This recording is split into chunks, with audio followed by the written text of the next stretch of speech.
going on, everybody, and welcome to the Hoops with Us podcast. Today, I'm joined by a very special guest. He's a top 40 ranked player in the class of 2022, Roddy Gayle. Roddy, what's going on, man? Nah, man, just chilling. Sounds good. Sounds good. So, what have you been doing during quarantine, Roddy, to keep yourself in basketball shape and keep yourself busy? Our superintendent allowed us to get in the gym a little early, so ever since June, I've been able to access the weight room and Vertimax and the gun. Good to hear, man. Good to hear. So, Roddy, for everyone out there that hasn't seen you play before, just describe your game for us if you could. My game is very simple. Like I'm more of a pass first type of guy, but at the same time, I can distribute the ball and score the ball. So I play like the two guard spot. I'm very lengthy, so I can defend and score the ball. So I think I'm a great two-way player. Absolutely, for sure. So let's break down your recruitment a little bit. You have a ton of high major Division I offers. The most recent's coming from Louisville, Seton Hall, Bryan, but the list keeps going on and on with the offers. Just break down your recruitment for us if you could, and just tell us how the overall recruitment process has been going for you. Overall, the recruiting process has been a little tough because there's so many schools to choose from. Just one deciding factor can like change your whole decision. Whether it's the location, if it's too far away, or if you don't have a good relationship with the staff and the coaches. So that's where I think where that's a big problem. So like me having the best relationship with the staff and the teammates and where I feel is home would definitely be where I end up choosing to go. Absolutely, man.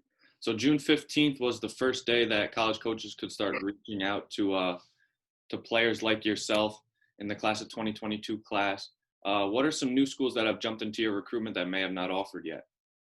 I've spoken to Kansas a lot. I've spoken to Oregon ever since the deadline. They've been speaking to me a lot. Michigan, I spoke to Michigan. A few other schools I've definitely contacted. I just can't I know I spoke to UConn a few times. So it's just been, it's different, definitely. Yeah.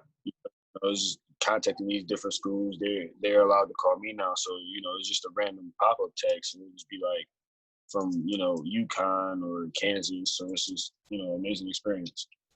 Absolutely, man. So during this quarantine, what are some parts of your game that you have been working on trying to polish up? Ever since quarantine, I've been trying to bulk up. So I've been in the weight room a lot. I've gained probably 10 pounds since quarantine started because I used to weigh about like 180. Now I'm at like 197. So I think quarantine did me some justice because gave me the time to work on my body. So I praise that. For sure, yeah. I know the quarantine is a weird time. Everything's shut down and stuff, but I think it gives you guys as players more of an opportunity to better yourselves because there's really nothing else to do besides work out. You know what I mean? Mm-hmm. For sure. So let's talk about this past season for you guys at Lewiston Porter High School. Just tell us how the season went for you guys as a team and how you think you grew as a player individually.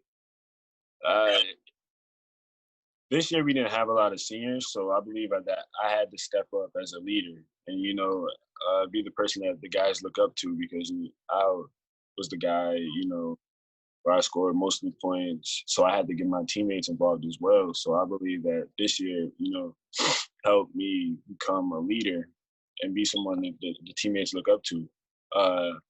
Earlier in the season, I hit 1,000 career points, which is very special to me because, nobody in my family has ever done it. So I'm the first person to ever do it. So that was definitely a proud moment for me.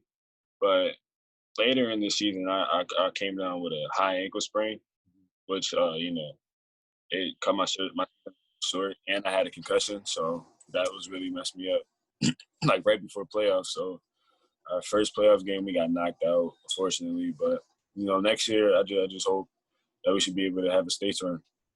Absolutely, man, for sure. So, Riley, let's break down your game a little bit more, man. 6'5" guard. When I was watching some film on you, you're very good at getting to your spots, whether it's using the pump fake or a dribble combo to get right into your mid-range shot. You're very lanky as well. You can finish with either hand around the rim, and you can stretch the floor for to hit the 3-point shot. Question that I have for you, man, is what is some parts of your game that you would say go a little bit unnoticed that a lot of people don't talk about, or it might not come up on the stat sheet? I think it's just my ability to defend the other guards, best player. Where it's not like I'm some Patrick Beverly. It's like I just do a good job of containing them and, making sure they don't go out for, 30-point games. And I also think, that my vision go a little unnoticed. Like my ability, distribute the basketball at a high level. And I just think that, not too many people can do it. So for AAU, you run with the New York Rens on the EYBL circuit. What's it like being a part of that program, and how have you benefited from being around those guys? I haven't really been around them yet because, first year in the EYBL. So, but, I've met Coach Andy. I met a few of the players as well. I'm familiar with Chance Westry, and we, I knew some of the players. So it should be fun. I'm just waiting, for us to get a few tournaments in and be able to play together. Yeah, for sure, man. So a lot of guys, they like to watch NBA guys try and take bits and parts of their game and mold it into theirs. Who are some NBA guys that you like to watch?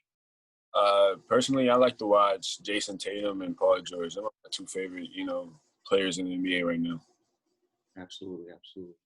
All right, Roddy, last question that I have for you today, man, is what are some goals that you want to set for yourself for next season? Next season, I want to be Gatorade Player of the Year in New York. So I just, that, and I want to win a state championship before I graduate. Absolutely. Well, Roddy, I can't thank you enough for joining me on the show, man. It was great talking basketball with you and breaking down your game and your recruitment.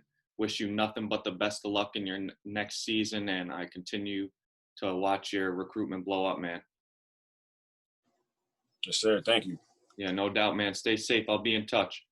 No doubt. All right, man.